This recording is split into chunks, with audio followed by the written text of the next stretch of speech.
All right, welcome, guys, to the Valley Podcast, episode number 2. Today, I have a guest that is a good family friend of ours. We got to know each other over the last couple of years.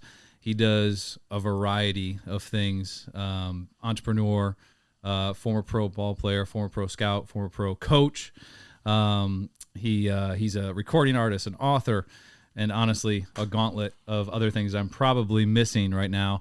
So without further ado, I want to thank CJ Beatty for being with us today, man. Thanks for being with us. I appreciate it, D. Thank you for giving me this distinct pleasure of being on the podcast, man. Thank you. Absolutely. I can't wait. I want to start, I kind of want to go back to your early childhood. Tell me a little bit about what being in the Beatty household was like. Wow, it was well, my dad was a truck driver, so I had to grow up a lot faster than most. You know, with me being, I'm the oldest of 4. So with him being a truck driver, you know, we saw him during the week, maybe in the mornings, but then by the time we go to sleep, it depends on how far he had to drive. I had to get up and do a lot of his things, warm the car and making sure the lights are off from outdoors that's been on all night. You know, all of those things that typically you might not have to do, but you had to step up. But that lifestyle for us, I think everybody had to kind of step up in the family. So it was more so rise to the occasion was the Beatty mantra to make sure everything was happening. But that obviously helped set a solid foundation for me. Kind of rise to the occasion. Did you ever, at a young age, was there ever an age where you resented that a little bit? Yes, because I never really got a chance to. It was opportunities that I wanted to go to parties growing up, and why do I got to come in at 10 when all these other people and teammates get, their parents let them come back in at 12 o'clock in the morning, and why I got to be here? Why does my parent got to come pick me up? There was a lot of times like that I looked.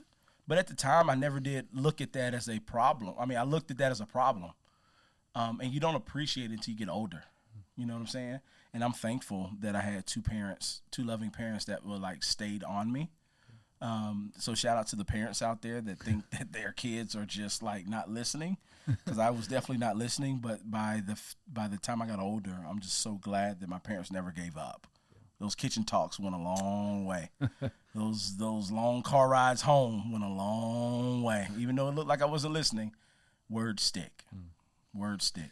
Was with your dad's travel with being a truck driver, did that limit him and able to come to watch you play a lot? I think it limited. He set up his schedule based off of his seniority to allow him weekends. Oh, nice. So he got to majority, if not all. He set up his schedule to get to all of my games on the weekends. I just think that he just wasn't physically always able and present during the week.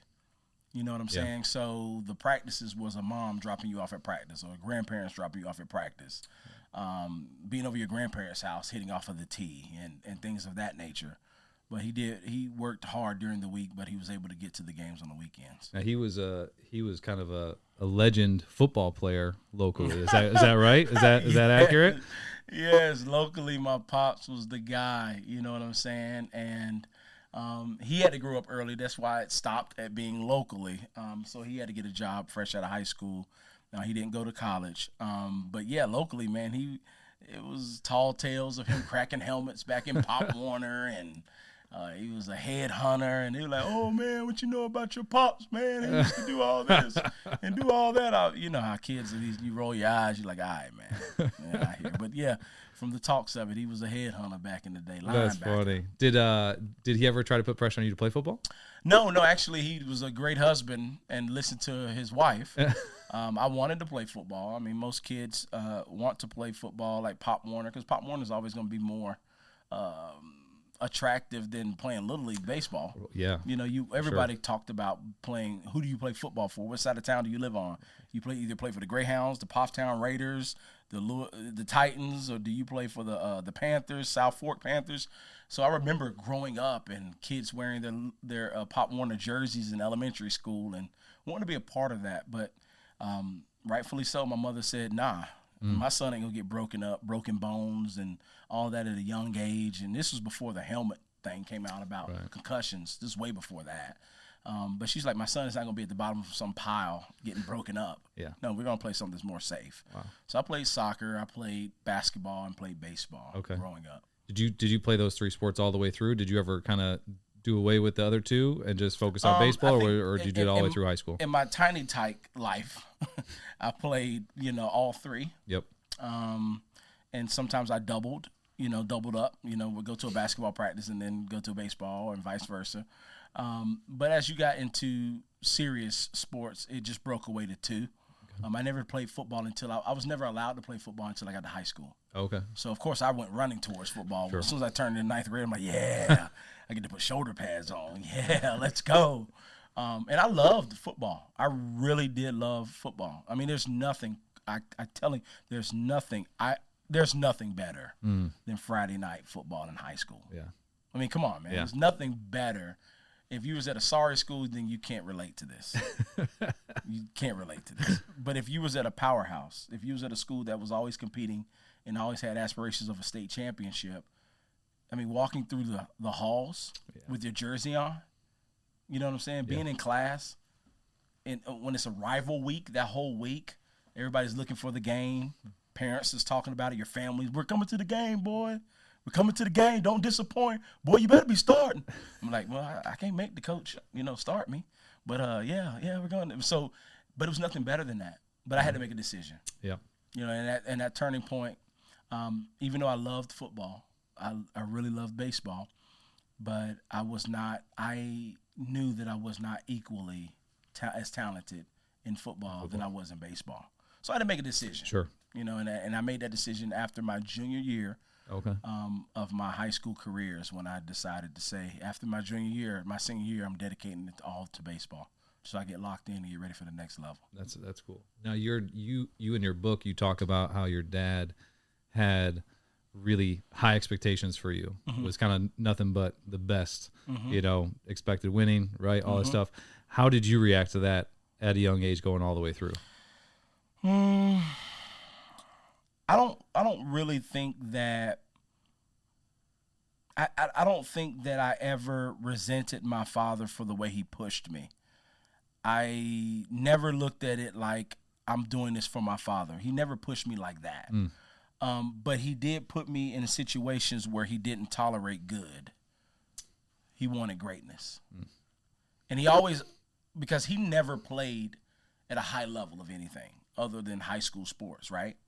But my dad was back then he was a stickler for library, like going to read a book. The Ted Williams book. He'll read up on an article that Jeff Bagwell, these are the people that he raised me on, Jeff Bagwell, Wade Boggs, Tony Gwynn. These are the guys, Pete Rose, and how he was Charlie Hustle and how he played the game. Hard-nosed, right? So he raised me on these guys. Look at them. Look at the way he's standing. Look what he does with 2 strikes. Look at all this. So I think that was the reason why, because my dad didn't really force it down my throat. He just did a very good job of when he kept my plate filled. And if I was continuously eating it, he put a little bit more on the plate. And when I rose to the occasion of eating that, he put a little bit more on my plate. He didn't overfeed me and say, you better get this. Right. You know what I'm saying? So I think that it was, because I can't look back and be like, man, I wish my dad didn't. Right. But I think that what I got from, and I'm going to give my mom her flowers, I think I got more of a hard-working truck driver mentality from my dad.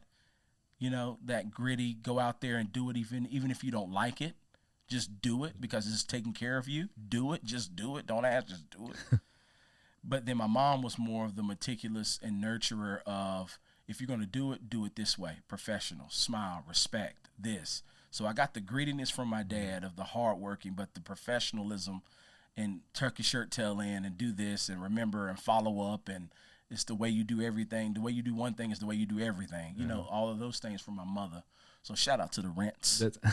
Shout out to the Rents. Well, and actually, that was going to be kind of my next question too, is because obviously I know you do have a good relationship with your parents and how much you're so appreciative of what they've done and how they raised you. Was there something in their parenting style that you try to emulate and with your own daughter? Oh, wow. Yes. Shiloh.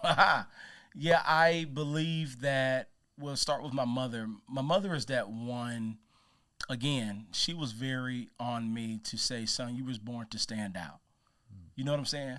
My dad, again, he didn't have that background and upbringing, so to say, as my mother did. You know, his father stepped out of the picture at a young age. So, again, he had to raise himself my grandmother did the best she could, is trying to be a single mom, raising 5 kids. And with him being the oldest and not having a father figure around, so that was tough on him. But where I lacked that type of loving from my dad, my mom kind of played a double role for that. My dad just knew one way: work hard. Don't come in here until you got it figured out. Here's a bucket of balls. Go out there, throw it up and hit it. Go get it. Throw it up and hit it. Come in the house. And until you do that, don't come in here. That was my dad. That was my dad, right? And I was just like, all right, cool. I can't come back until I do it. But my mom was just more so, hey, when you go out here, I know they might not be the best players that you're playing with. Keep your head up. Be a great leader. So my dad was more like, you better beat everybody. My mom was like, pick them up. You know, so it was like a great team that they had. I don't even think that they didn't strategically intentional. Have it just happened to work that way. You know, it was like, CJ, you can't do that. My mom was like, this is how you do it. My dad was like, you can't do that. Don't ever do it again. He leaves. My mom was like, okay, sit down. Let's talk about how this is not going to happen again. You know what I'm saying? So that was great. That was great. So that's something you'd implement. Is there anything, you know, obviously we all grow up different ways. There's things we loved about our parents, how they brought us up. There's things we didn't like. Is there anything that you would do differently with your daughter than how your parents were raised? Is there anything that you kind of say, I want to change that up a little bit? Yeah, I think, and this is different times that we live in now too. You know what I'm saying? Like, it's a different era, a different world that we live in from when we were raised and growing up. But one thing I will say that I will do differently, and that I pride myself on striving to be different about, is to have more conversations with it. And my dad didn't. You don't know what you don't know. Yep. Right? And again, with his father not being present in his life, it's hard for him to be the best father if he didn't have a father, right? So with me having a father and still learning from other people and learning from, hey, talk to friends and say, how did your father raise you? And how did your father raise you? And how did your father raise you? I think that it helped me start to say, well, when I have a kid, I like how Dave's dad talks to him. I see that. My dad didn't talk to me like that, but I like that.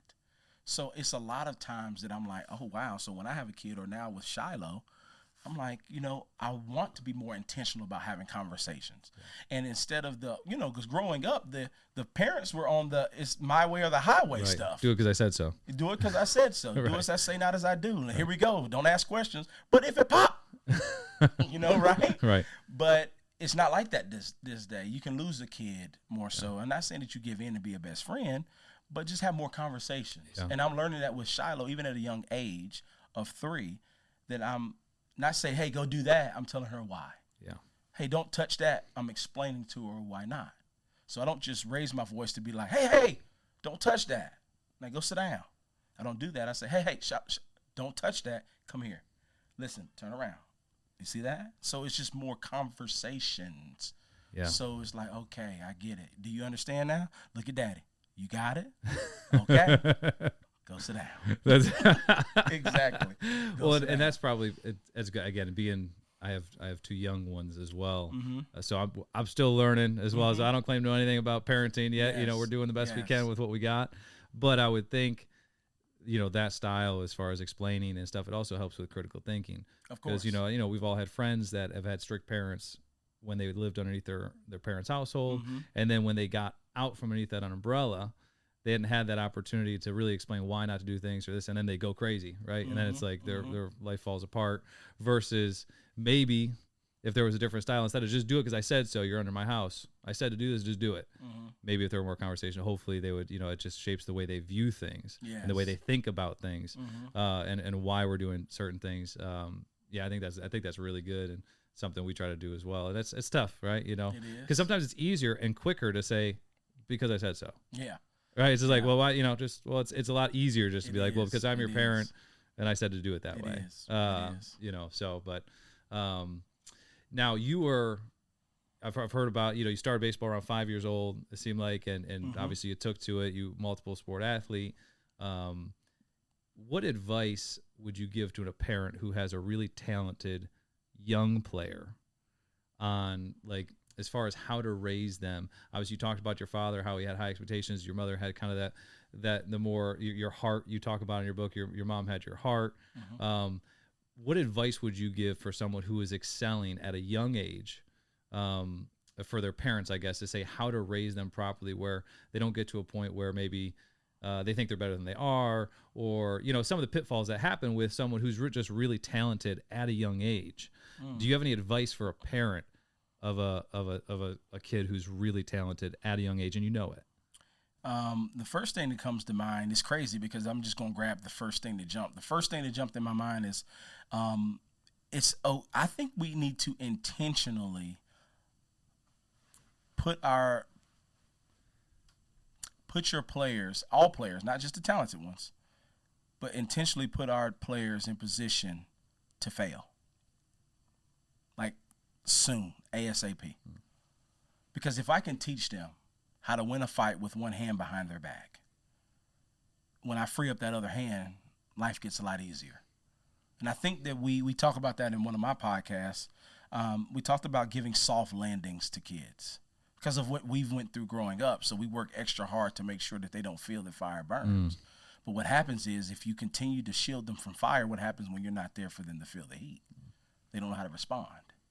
And that's why people, like, if you think about it, that's why some of the most talented, because you said talented players, some of the most talented people, when they get to the big leagues or when they get to the highest part in their career of acting or any side of life, and when adversity sets in, mom and dad ain't there anymore to shield them from the fire, they crash and burn. They become one-hit wonders. They became first-round busts. You know what I'm saying? Yep. So I would say the first thing is to position them to fail. Yeah. And be there to pick them up while you're here. Be here to pick up the pieces and tell them what to do next time, right? Another example of that is not always trying to put them on the best teams early. Like for real. There's some of my best experiences learning how to lead is getting on a team of people that shouldn't be with me. That's good. For real. Yeah. That's good. I did not become. How are you going to lead a team of leaders? Yeah.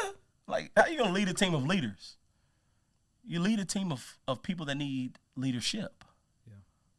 So I got that. And again, this is one of those things that we talk about all the time. We talk about a God thing.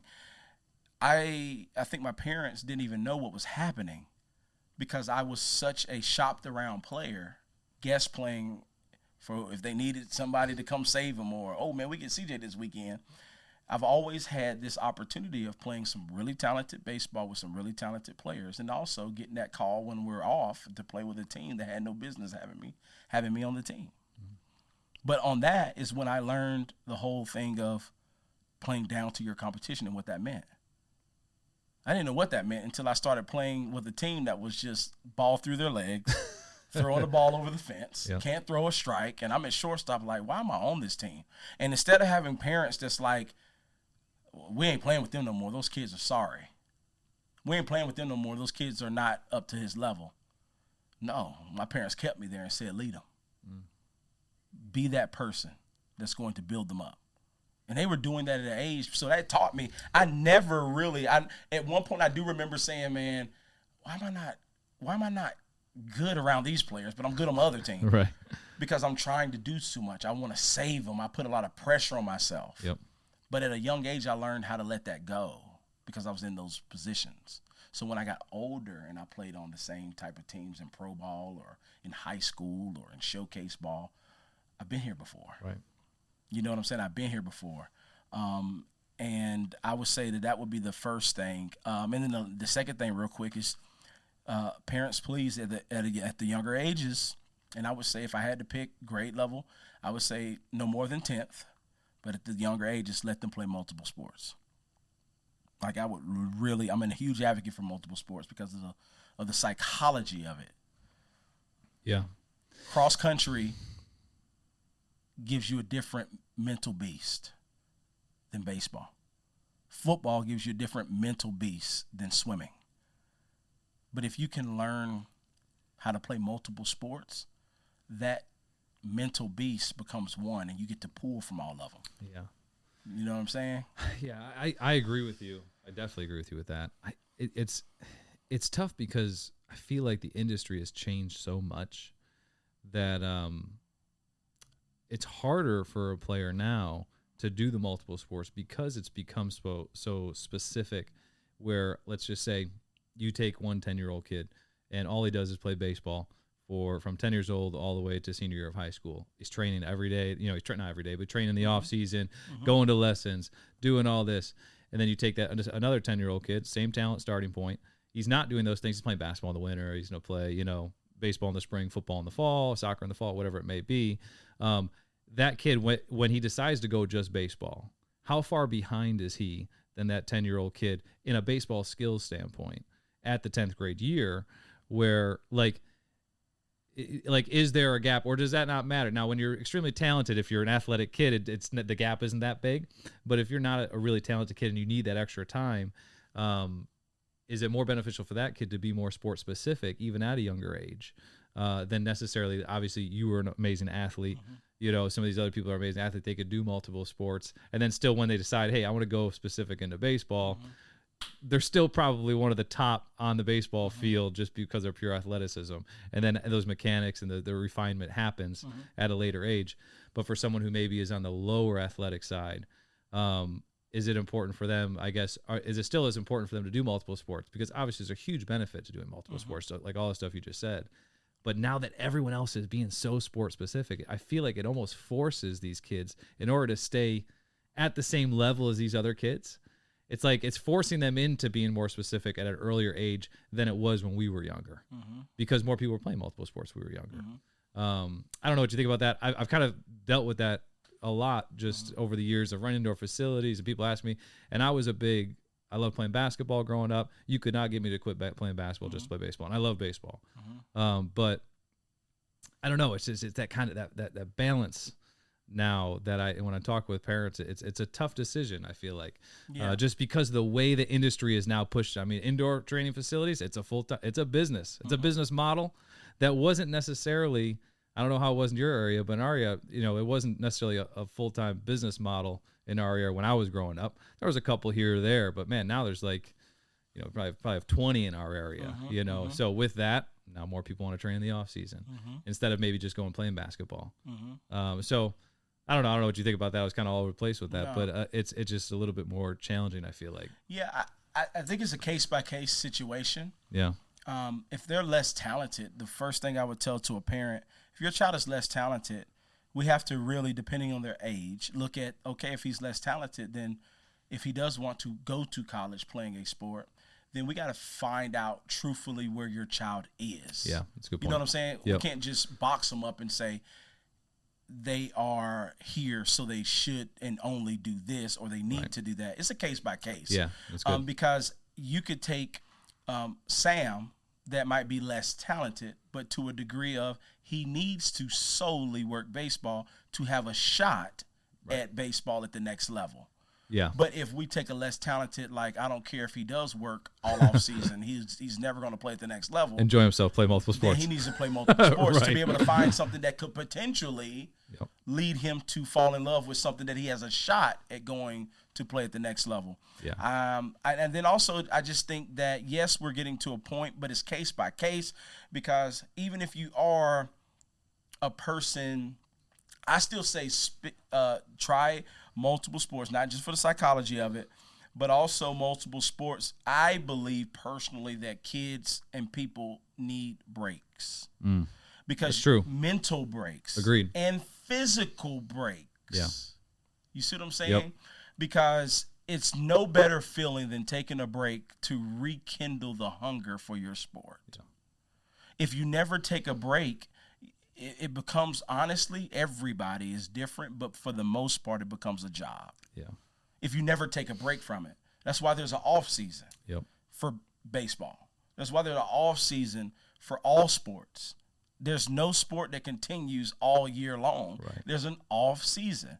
And in spring training, you're foaming at the mouth. Even as a fan, you can't wait to get to Arizona or Florida to just smell the grass, the fresh cut grass. But the only reason that stuff becomes a real thing is because of an off season to reset, to talk about, you know what I'm saying? Yeah. So I feel that families need off seasons. Yes. You know what I'm saying? Your pockets need off seasons. Yes. You know, and without that is where added stresses come into play, and that stresses then gets communicated down to the kids. Yeah. And then it's like, hey man, you need to go, you put this added pressure on it, like, hey man, you're behind, so we're gonna ramp up your winter training, and then we're gonna breeze right into spring tryouts, then we're gonna keep going again, and then next thing you know, when they get to high school, they burn out. Or when they get to college, at the junior college level, they burn out. Yeah.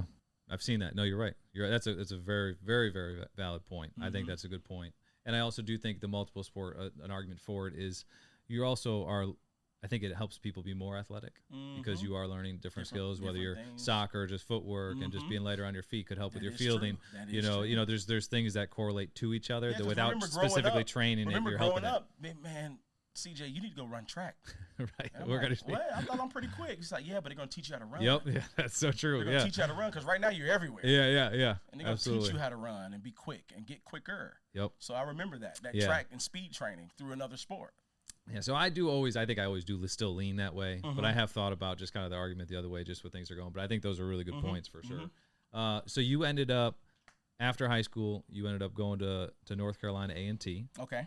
Right? Yep, Am I right? Yep. And you had a lot of offers, other places to go. Talk about going where you're loved versus going where you're liked. Oh yeah, that's a big one, man, because it can go hand in hand, especially now with the portal being what it is. But I still think it reigns supreme in my life and my vision.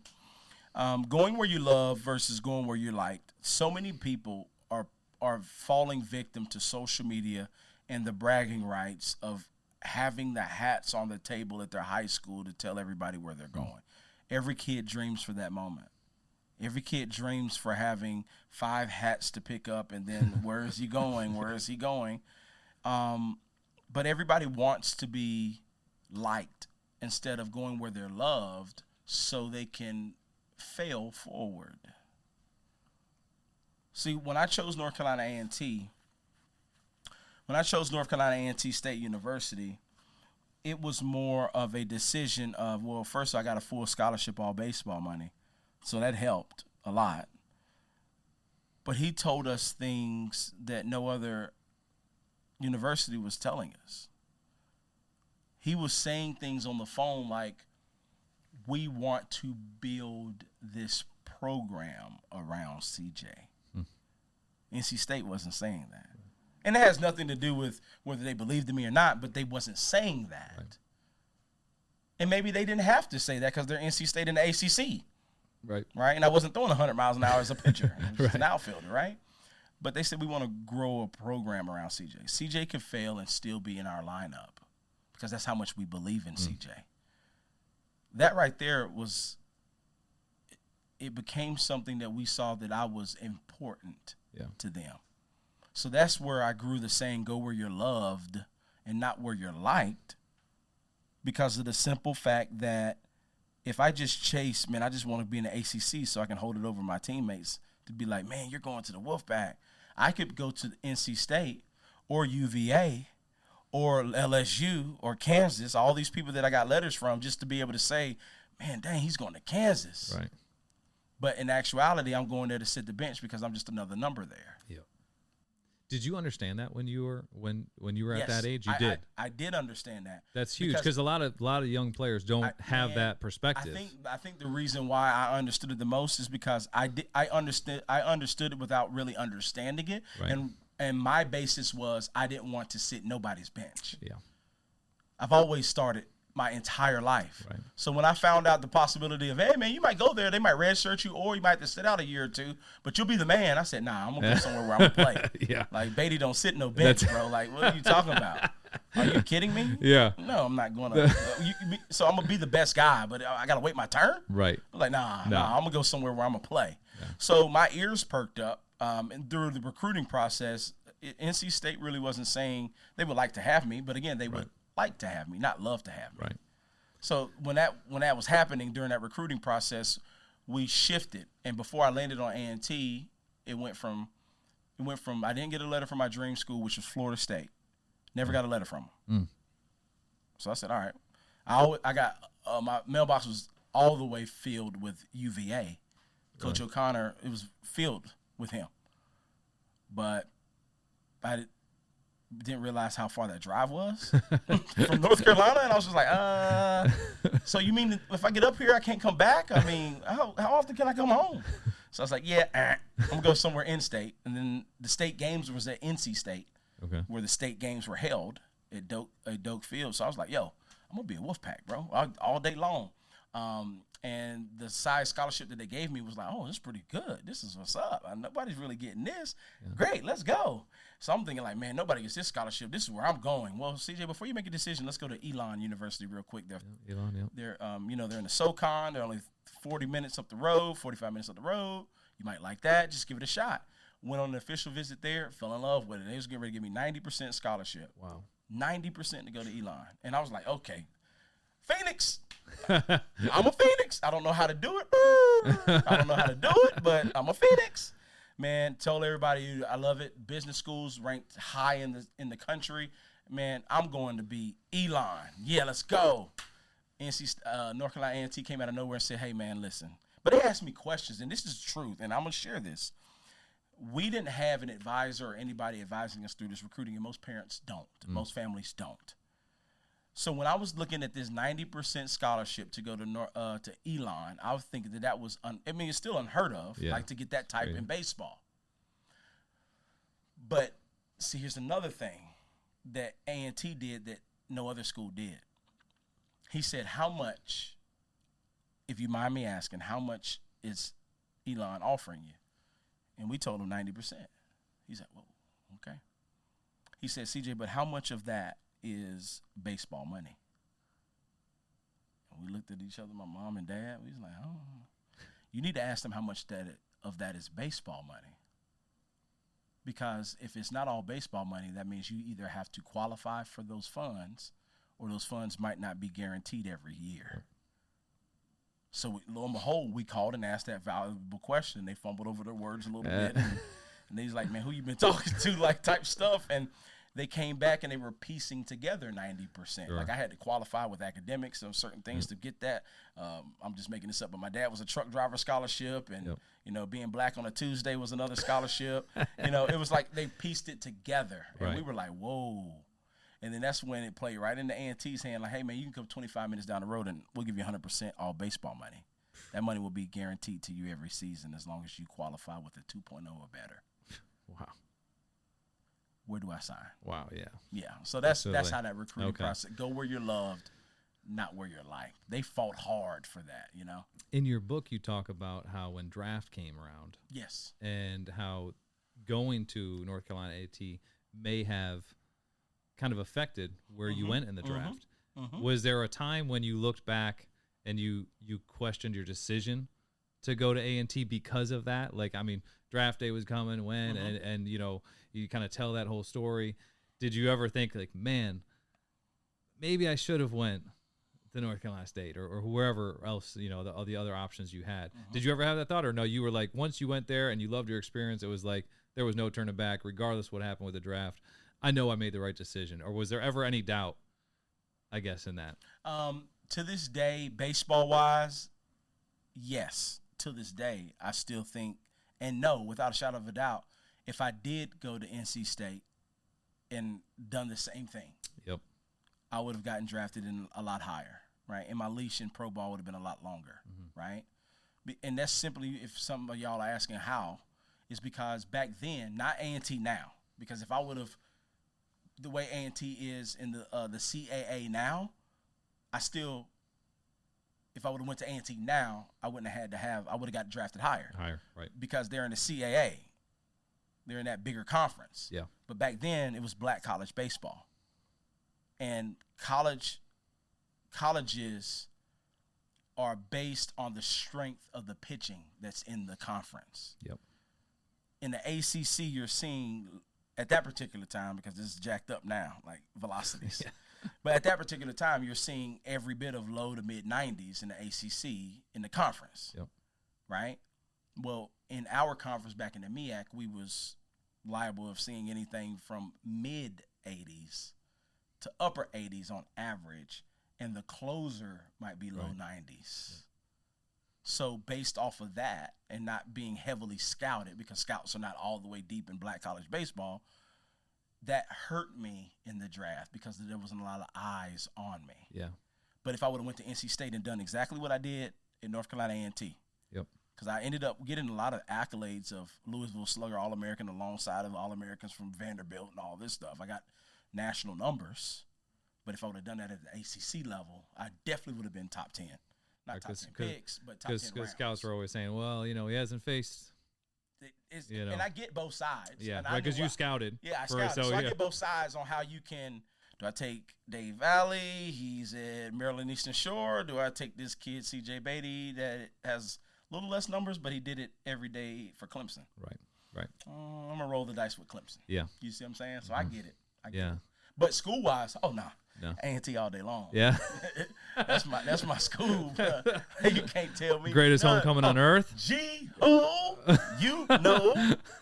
day long, man. This is going down. I can't wait. That's I heard you were a pretty big spades player on the Rolling Aggie. Real. On the Rolling Aggie. Yeah. Oh my and there God. was the rumor was there was a phrase that you used to shout out when you got a good deal. What was that phrase? Pat it off deal. What does that mean? Man, I'm telling you. So, alongside of the spades game, we played this game called Pat. And Pat is a wonderful game. Pity Pat is what we called it. And that's where you get dealt out 5 cards. Pay attention to this. Pity Pat. I'm telling you, it might break up some happy homes, so be careful. You deal out 5 cards. And of the 5 cards, your job is to have 3 matches. Okay, so once you get a match, once you pluck, I have plucked the 2. I have a 2, so I put the 2 in, and I discard another card. Sure. So now I have a match. So I have 3 cards left. And then next thing you know, when it comes around, if you discard a card and oh, shoot, I need a king, and you take a 3, but you discard a king, I'm like, oh, got it, that's me. Right. So now I have the king, and I have 2 matches, and I throw this away. So therefore, I'm sitting here with 2 cards, and I need one more match to be patted. But the whole thing, so now you understand how to play Pity Pat. But the beautiful thing about it is, because we were gambling, so if you get patted off deal, meaning like if you get randomly 5 cards and you open up your hand and you have 2 matches in your hand, that's called patted off. Patted off the deal, so that's where that came from. Yes. I got you. Yes. So That's we good. got our teeth kicked in one day, and my manager walks on the bus, and I wasn't on the bus. I wasn't I got out of the locker room quick, right? So I didn't hear I better not hear nothing on the bus when we get back. Oh, no. No. Girl, my manager got on the bus, and the front of the bus was just quiet. There was no lights on in the bus, but back there in the padded bus, it was in the very back, you saw these lights on. We was back there you thought we was back there and just gambling at the casino. He gets on the bus, everybody's quiet in the front. All you hear, it was just definitely quiet like this. And all you hear, patted off deal. And everybody's like, I'm like, pay me my money. Let's go. Oh, shit. Here comes Scoob. But that was one of the most funniest things ever in our playing, because I mean, it was fun playing as the underdog. Yeah. I feel like my school really embodied the underdog because we had a lot of that shenanigans going on. And we always walked in places, and people took us for granted because we were black college baseball. So walking in, it's like people didn't have high expectations for us, and we kind of governed ourselves like the rebels. Yeah. You know what I'm saying? Yeah.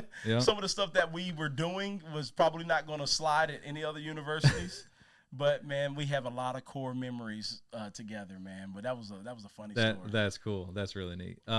Now you actually just got inducted into the A&T Hall of Fame, correct? Yes, Congratulations, sir. Yes, sir. man. Thank That's you. amazing. Thank you. Did how important do you think it is for players to think about legacy while they're playing? Wow. Or do you think they should leave that till after their careers are over? I think that's one of the things that you it's a byproduct of your hard work. Yep. I never did at any point think about the Hall of Fame. Really? I never thought about it. Yeah. It was just the only thing that I did think about all the time was getting drafted. That was my ultimate goal. I just wanted to get drafted. I just wanted to play pro ball. I wanted a shot at the major leagues. So I never really thought about legacy and trying to every now and again you might, if you find out, what's the home run record? You know, something like that. Right. I want to be the all-time leading. But the ultimate goal for me that I always dreamed and talked about was getting drafted. Where am I at on this ranking? Where did Perfect Game have me? Oh, the new list for the top prospects of North Carolina came out for the junior class. Am I on it? Where am I at? Who's in front of me? Yeah. And things like that. So it's just always trying to improve your draft status was something. Would you recommend that to young players to kind of be kind of not consumed? I'm not saying you were consumed with that, but just kind of like constantly looking. Is that beneficial?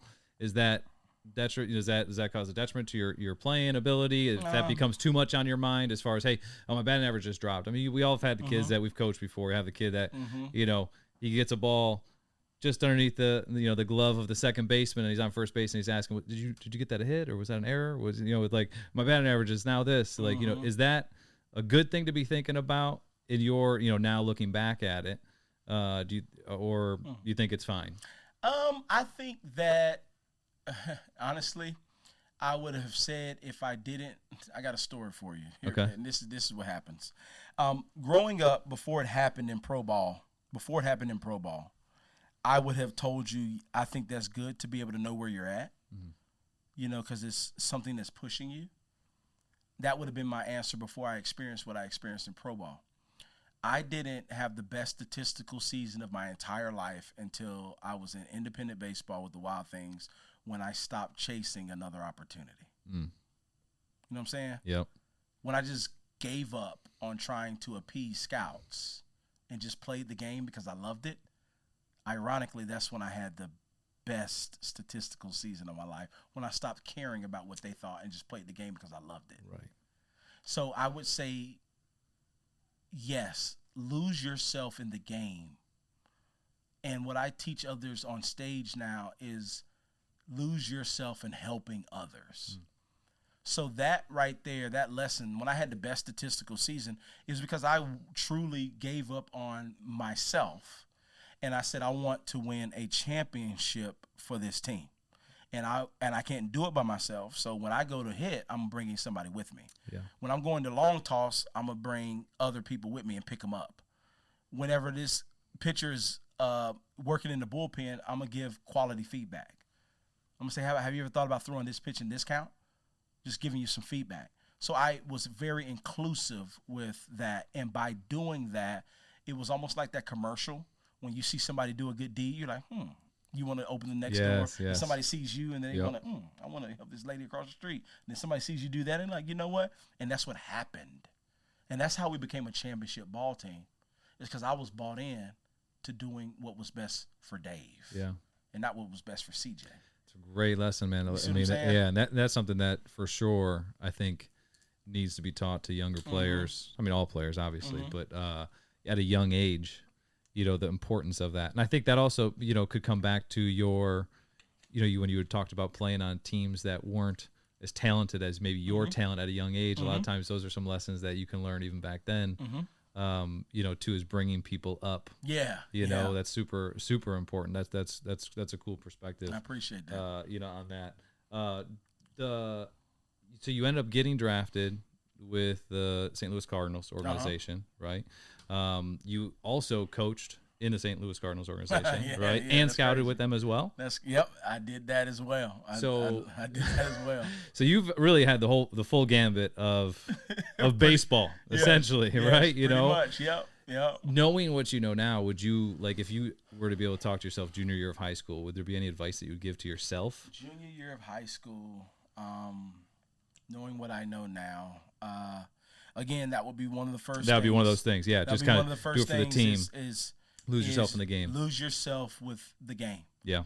Let the X's and O's fall.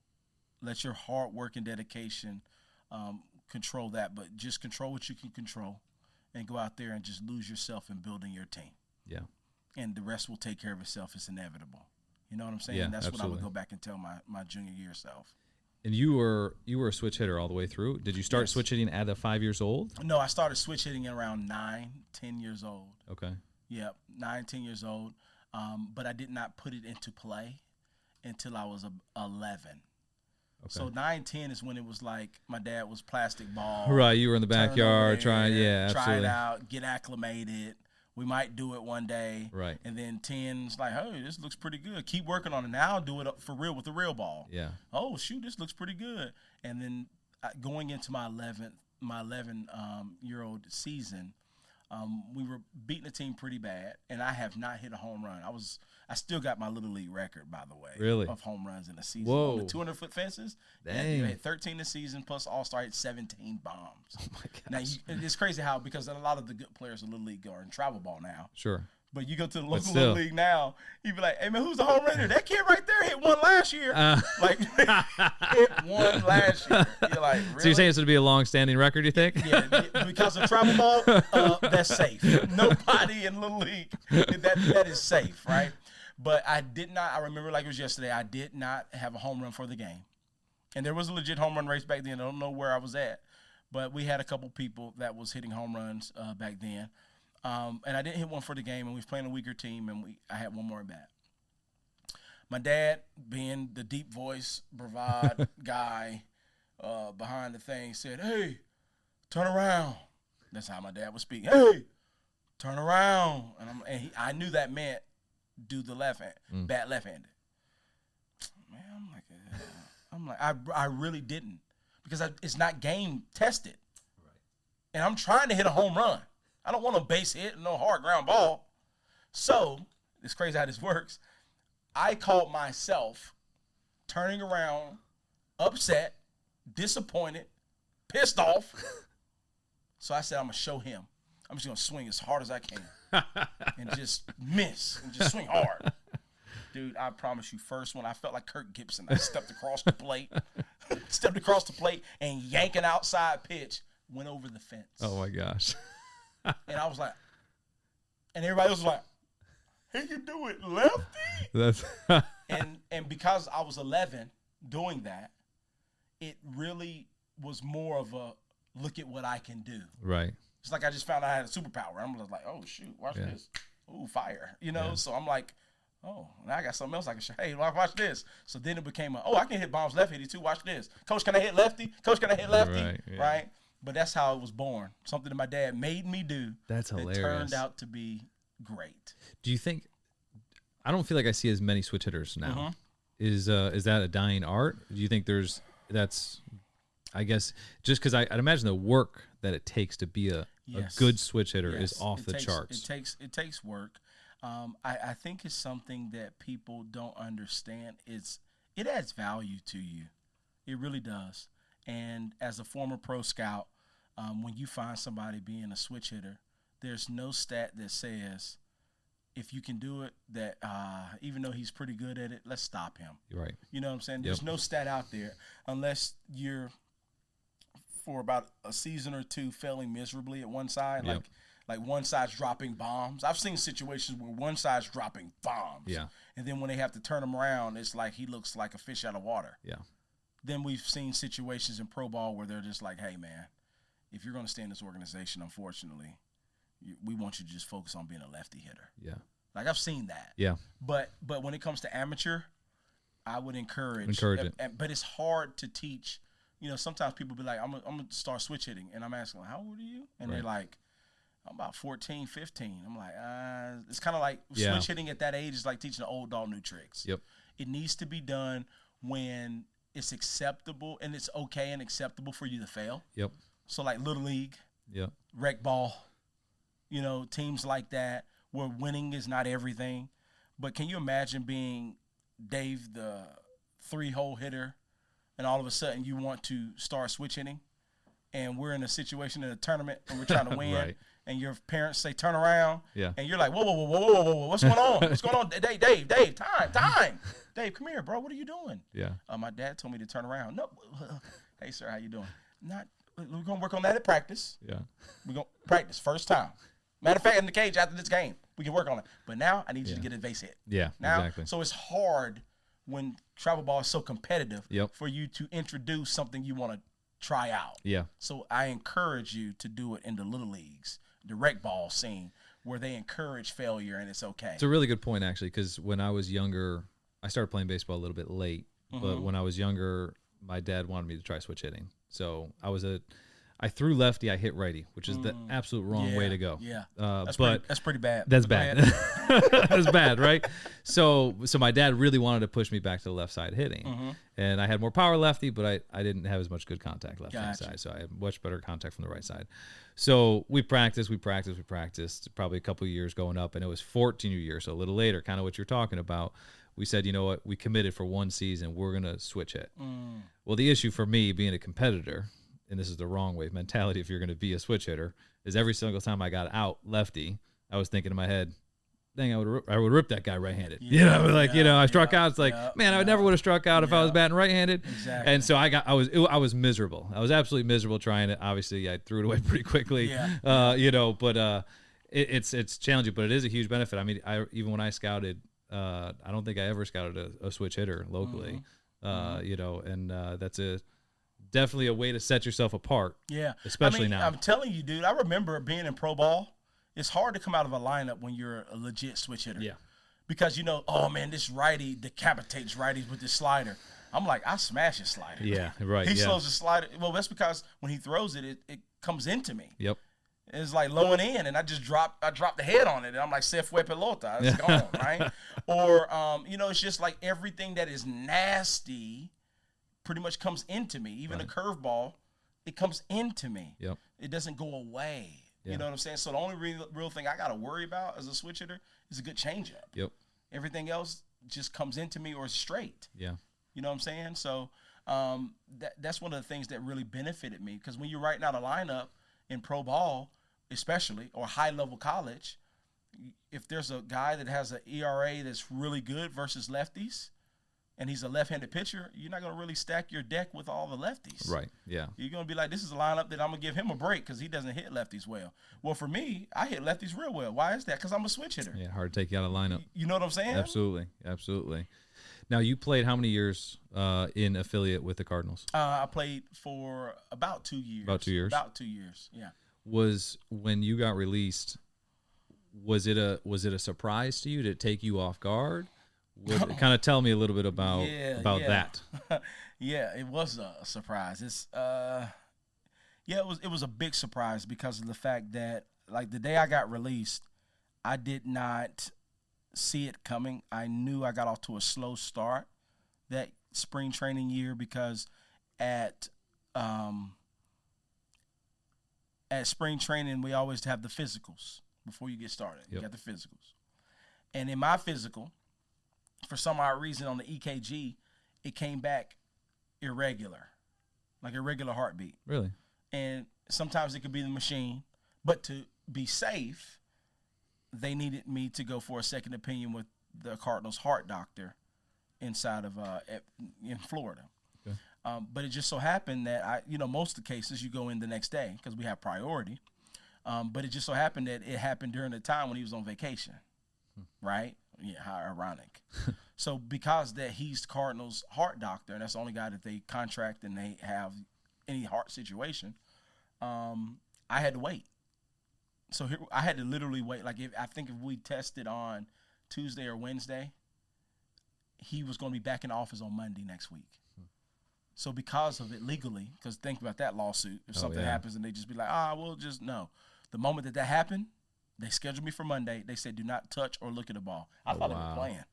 Wow. But literally, like, if I went to go bend down, you had the trainer be like, don't touch that. I'll get it. I thought, no, I'm serious. Like, don't touch that.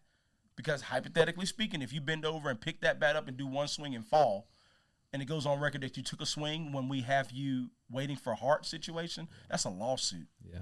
So I couldn't touch a ball. Wow. So when everybody else is getting acclimated to mid-90s, days, every day you're in games, getting acclimated, pitching, I was just sitting cold. I couldn't do nothing but sit there. So when I got cleared after I saw him on Monday, get this, I saw him on Monday, but then we got to wait for the results. So Tuesday they cleared me, right? They got the results, but it was halfway through the day, so I had a whole 7 days of sitting. Full week of sitting. Behind everybody that I'm supposed to be competing with, right? So I got off to a slow start. So when everybody else is now have 7 days to get their swing and get their stuff, I'm starting from T, getting blown away. And a 7 days is an eternity in spring training. Getting blown away with mid-90s, looking bad in the game in Port St. Lucie versus the Mets. They just blowing me up. Those Latins are throwing 95, and I don't know what's going on. It looks like a grain of rice coming in there. And what's tragic about that whole thing, before I got released, the 2 days before I got released, the ball became a beach ball. Oh, wow. I mean, I'm talking about hit a bomb. I'm talking about 2 doubles, just absolutely tearing the cover off. Like, now I'm back. Let's go. Literally, I show up in the locker room, like when I got released. I'm happy about life. I'm feeling good. I'm on top of the world. And everybody was loud on the bus and everything like that. But I guess the running joke then, well, not running joke. It's just that the saying was, anytime you saw the clubby, a particular clubby, outside of the clubhouse, you knew they called him the Grim Reaper. And some of the guys that's been there before that was riding on the bus, it was like, oh, shoot, he's standing outside. Oh, shoot, he's standing outside. Oh, shoot, he's standing outside. And that's filtering all the way to the back where I'm at in the bus. And the bus started to get a little quiet. And I'm like, what's going on? And he's like, yo, he's standing outside. I'm like, okay, what does that mean? That means he's letting somebody go. Anytime you see him outside, they want to catch you before you go inside, and you got to follow him to get the process started. So I'm like, okay. So I'm looking like, I hope he's not there for me. So what happened was, that day, he didn't pull me. That day he didn't pull me. I walked right by him.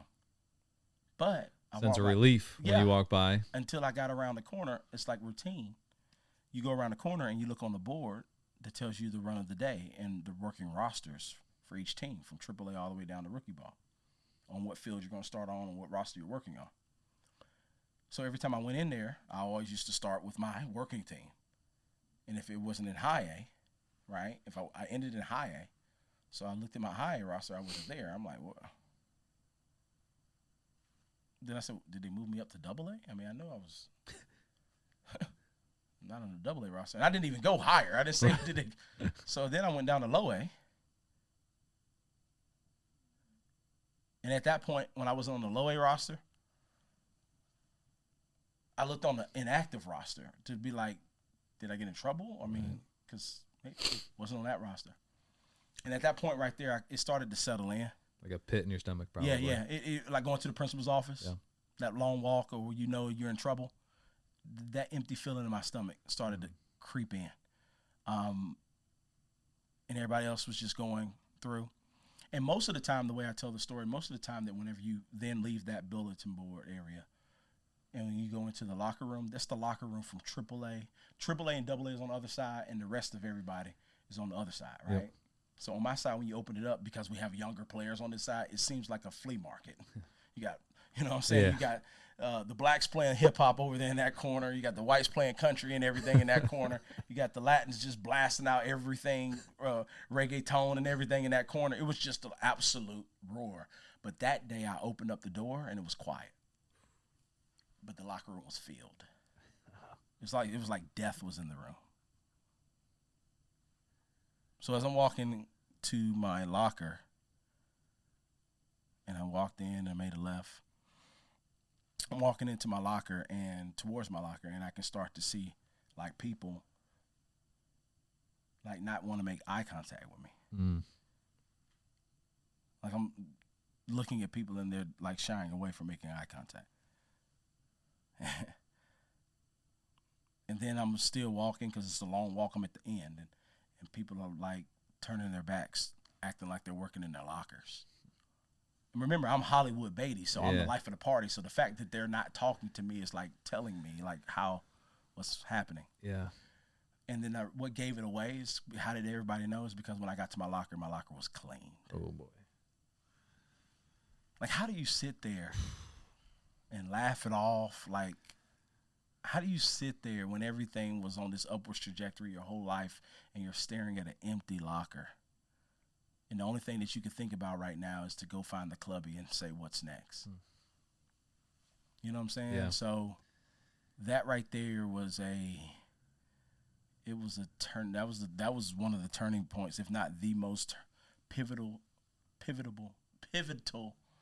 turning point in my life was that release, because that was kick-started everything else.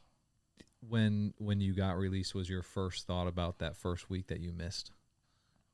A lot of that went into How long did that like kind of stew? I would imagine, if I'm trying to put myself in your situation, I've never been there, obviously, but I just think of, man, the thoughts of the what ifs. Yeah. Did that consume you for a while? Very much so. Like mentally, how much did that affect you? I mean, I've known a lot of pro players, and and the end of a career is one of the most difficult things. I mean, it can send people into depression, depending on how their career ends.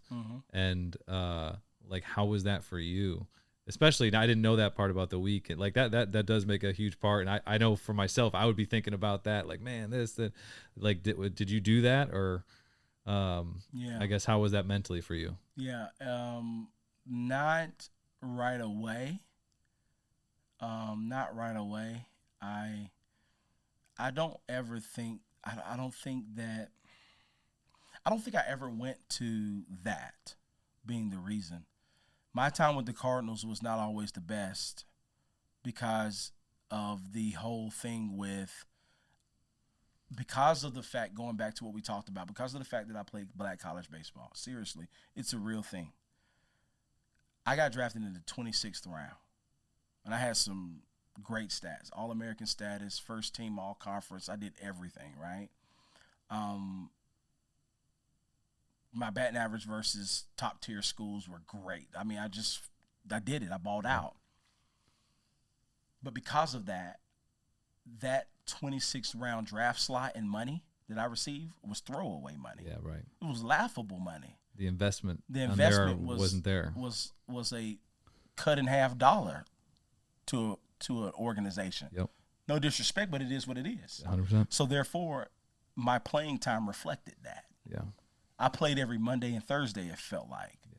So me not getting a late start in spring training, I did not take it from that. Take it from that. I took it from my overall, like my batting average when I'm with the Cardinals, if you look at the back of it, was 179. Yeah.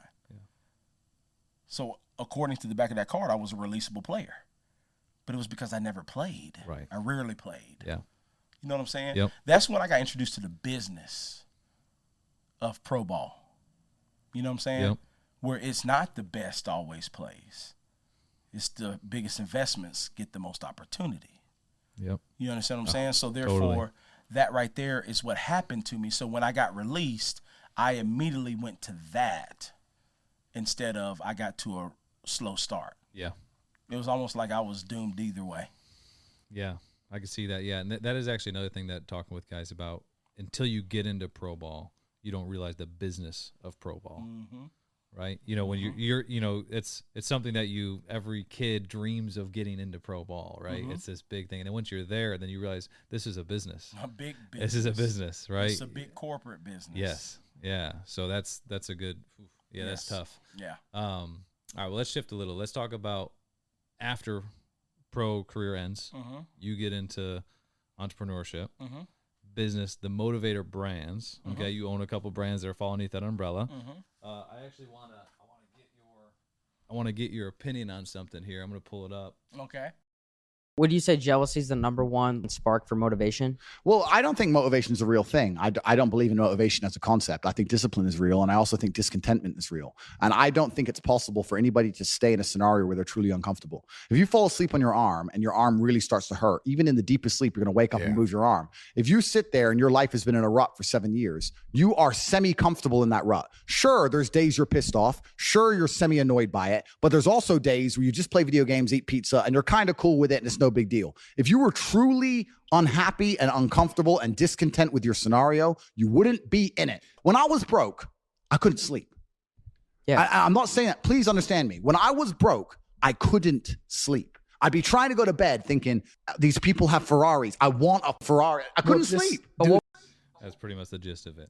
Give me give me your 2 cents. I know the video didn't actually pull up there, but you get the idea of what this guy was saying. Give me your first initial 2 cents on that. I have my own opinions of it, but I'd like to hear yours. Well, I mean, I think that I think what he was saying, I just think that there's a deeper message inside what he's saying. I just think that it didn't come out right when he said, I don't believe in motivation. Yeah. I think either that is a clickbait statement, or because motivation is real and needed. Because think about this. How do you not believe in motivation when you contradicted yourself to say the whole part about I see a dude with a Ferrari, so that dude motivated you to want to have that Ferrari? Yeah. That's motivation. That's what I thought when I listened to it. So that's a contradiction. But I get what he was saying. Yeah. Like about the discipline. The difference between discipline and motivation. I get that. Yeah. But I think that they are two separate things, and you can be motivated, but in order for you to stay consistent, you do need discipline. Yeah. Like motivation is let's just say the gateway. Yeah. Like you motivate me, but you got to have discipline to go through adversities and to be consistent to get it, to obtain it. Yeah. But what led you to it was the motivation. Yeah, I agree. I think it comes down to his definition of motivation as well. Exactly. Because even right after he said he didn't believe in motivation, his analogy of his arm, like you're motivated to move because of how uncomfortable you are. Yeah. Like there's a motivation in that as well. Yeah. So I thought it was interesting. But I've heard that's a very TikTok thing. Yeah. As far as motivation isn't real. It's like the discipline versus motivation. So I wanted to just kind of throw that out there. What's crazy is, I guess you can get petty with this. Like if I was in front of him, I would be like, okay, so now I can't. If you don't believe in it, so how can I say what motivates you to get out of bed in the morning? Right. Or are you going to say my discipline? That sounds terrible. That like my discipline brings me out of bed in the morning. Yeah. Okay. Right, so yeah. It's like the more and more you ask yourself, it's like motivation is a thing. Yeah, it is. Yeah. Everybody, It is, of course. So you're the guy that's going to tell me that 2 + 2 is 5 on occasions? Yeah, probably. It's just the way you look at it. I'm just saying, it's just the way you look at it. No, dude. Yeah. So there's down the hall is a padded room for you. And we got some people there waiting for you, okay? Yeah. Just stop. What you get into obviously the motivation, speaking engagements. At what age did you realize you had the gift of communication? That happened early on, or was it? No, and actually it just how I became a motivational speaker is really how it happened. I was motivated by my role models growing up. The Ken Griffey Jr.'s, the Derek Jeters, the Sports Illustrated magazines. Remember those? Yeah, I do. Yeah. Going to the dentist office and waiting for the dentist by looking on the coffee table at the Sports Illustrated for kids and stuff. Yeah. And inside of those magazines, they would share stories about how Peyton Manning would go to a school and give a speech, or they'll show Ken Griffey Jr. in his hometown at a high school doing an assembly. So those motivated me that I want to come back to my hometown if I make it pro and speak at schools, but never for a career. So when I became a pro athlete, I was uberly excited to come back and to do exactly that. So when I became a pro athlete, I went to the local schools, just calling the principals saying, hey, I would love to come speak for free if in an assembly. And they, of course, with me being a local pro baseball player, they were like, this is great. Right. And how I became a pro speaker was trying to figure out what was next for my life My mother was like, "What are you good at outside of baseball?" And I was like, "I don't know. Is that rhetorical? Should I answer that?" And she's like, "Seriously, CJ, there should be something else that you're good at and passionate about." And I literally had to rack my brain for a few minutes to think about it. And that's when I said, people do say they love to hear me speak. The principals and teachers rave about me in the assemblies and say nobody had their attention like this, the kids' attention like this before. So that was at what age? That was late. That was 2010, 2011. Wow. You know what I'm saying? I got drafted in 2009, and I was 2009 is when I started doing school assemblies. Wow. But I didn't do anything professional until 2013. So it was just me giving back.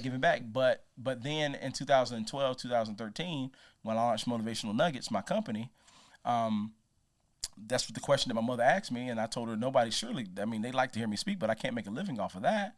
And she was like, CJ, you'll be wrong to think that way. Because if you just simply Google motivational speaking salaries, you'll see that if you can get good at this, you can pay. So essentially how I became a motivational speaker is just by simply that. I Googled motivational speaking. Wow. And I saw what you can make and realized that I was doing it for free and loving it. Yeah. So I found out that they're going to pay me to do what I would do for free. Sign me up. I'm a motivational speaker. Where did Tony Gaskins come in to the mix? Shoot. Tony Gaskins, for me, came into the mix. I followed him on Twitter. Okay. Right? Twitter. I saw him speaking, doing some NBA speakings with some teams. I saw Tony Gaskin going to do the whole thing like E.T., Eric Thomas, speaking at university athletics, pro teams, and things like that. So I followed, of course, those two individuals. And both of them responded to me through Twitter. But me and Tony became close during those days. That's now. Do you consume motivational content yourself? Yes.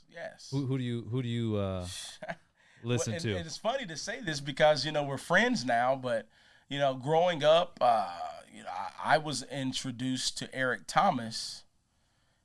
Eric Thomas by way of a cousin of mine, because I was doing motivational speaking. But he was like, "Hey man, you remind me of this guy named E.T. the hip hop preacher." Hip hop preacher. Yes. And I was like, "E.T. the who? The who? What?" He's like, "Dude, you gotta trust me. You will not be disappointed. Go in here." I remember it was like 9:00 at night. We just got back from like a movie or something. He said, "Cuz, go in here and go on your YouTube and just type his stuff in. When you want to breathe as bad as you want to succeed." That was the big one, right? That was the big video. Then you'll be successful. Yeah. I was like, whoa. And I went down the rabbit hole. Saw all his videos. Saw all that. And then that led me to Inky Johnson. Oh, yeah. I saw all his videos. So good. And all that. And shout out to Ink. That's my guy. We're going to link up, you know what I'm saying? But Inky Johnson and then Tony Gaskins and just reading and listening to these guys and everything like that. But those were my motivations. Those are my motivators. Yeah. But nowadays is E.T., Ink, Tony, Joyce Meyer, T.D. Jakes, Les Brown, Tony Robbins, what's his name? God rest his soul. Lee, oh my God. Jim Rohn. Now that's one of my favorites. Jim Rohn is one of my favorite audiobooks to listen to. But John Maxwell is my favorite author. Oh wow, yeah. Yeah, Maxwell is my favorite author. I love to read Maxwell books. That's cool. That's when you listen to those guys being a motivational speaker yourself, do you ever like listen to something like, oh man, I wish I would have thought of that? Like, that analogy, that whatever. Yeah. Like, do you ever like, oh man, yeah. Does that happen a lot? Like, you become fans of their work. You're like, man, that was good. That was good. I like how he worked the crowd when he brought it back, and he's like, yeah. And then you over here taking notes, like, man, if I get the opportunity, I gotta bring that too. But yeah, man, they are phenomenal, and I feel like every motivator has a motivator. Yeah, you know what I'm saying? Or if you don't, you need to have one. Absolutely. Yeah. What's the worst motivational advice you've ever heard? The worst motivational advice? You know what? I don't know if I've ever got any like worse motivation like bad advice. I don't think I've ever gotten that. Really? Especially not from good motivators. Right. Yeah. Well, yeah. Worst motivation. I know if you've heard anything in your travels that you're like, oh man, that's. Yeah, I haven't heard anything from fakes or anybody Okay. like that, because even the fakes know how to sound good on social. Right. Right. But I know some of the things action wise, like meaning like, you know, some of the people that talk a big talk on I'm not gonna release any names, but they talk a big talk on social media, then they do the exact opposite when you meet them in person. Yeah. That's a lot of lot out of there them. right now. Really? Like, man, back in the day, man, I was this, I was that, I was this, I was that, and that's why I help and do this and do that. And then you find out, like, wait a minute, he ain't helping nobody. Or can you tell me the last time he helped somebody? Can you? No, I don't know. But he's telling everybody to get his course. Yeah. You know what I'm saying? Yeah. So I see a lot of that.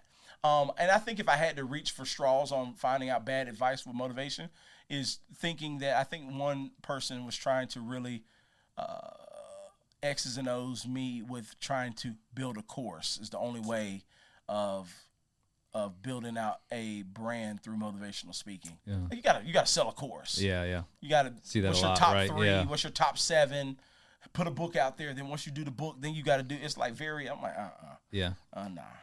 So I don't think that was some good advice for me. Well, I got some other videos that Oh I'd man. like to. All right, so this guy. So I like to get your opinion on this. Now, what Like, advice? is this real? This is real.